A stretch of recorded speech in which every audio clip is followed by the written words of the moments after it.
aurkezpen egiteko, eta mesedez irio daitezela Euskaraldiko taldeko kidiak, pixkat esplikatzea, aurkezpen egitea. Txalo beroa!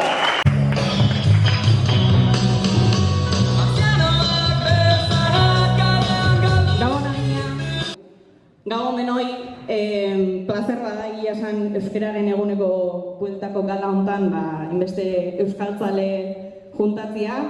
Maiz entzungo zenuen, baina beti euskararen egunak elkartza gaituen beste euskaltzale gure hizkuntzan aldeko pausu bat emateko edo erakusgarri bihurtzeko, baina askotan entzungo zenuen baita ere, gure hizkuntzak aurre egin dezan, Euztiak 375 egun dauzkala, eta gure talde etxe honek proposamen bat dakarki datorren urteko maiatza ibeira.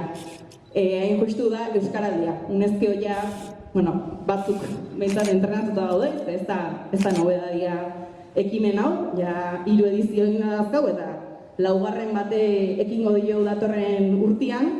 Eta hain justu gure ustez Euskaraldiakin, lehen aurkezle fin hauek aipatu den bezala euskararen erabilerari jartzei harreta, eta hau bizi eta belarri prest figurak hartuta, roloiek hartuta, laguntzaigu dazkaun hizkuntza ohiturak aldatzen, lehen hitzak euskaraz egiten, estereotipoengatik jende arrazializatuai agian euskaraz ez gehanean zuzentzen, holako arauak buelta emateko aitzakia dela uste dugu ekimen hau. Eta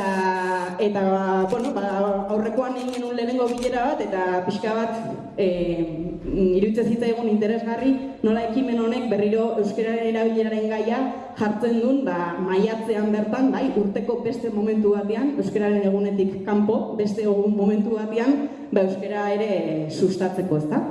Orduan, beste gabe, gure taldera ere gonbidatu, aktivista ugari behar ditugulako ekimen hau antolatzeko ere bai, eta uste hurrengo bilera jarrita dakaula, abenduan 10 edo, elkartuko gea, eta maiatzean aginako eta Usurbilgo plazak astintzeko prestea izango gaituzue, zuen guztian laguntzakin, min aginai astinduz.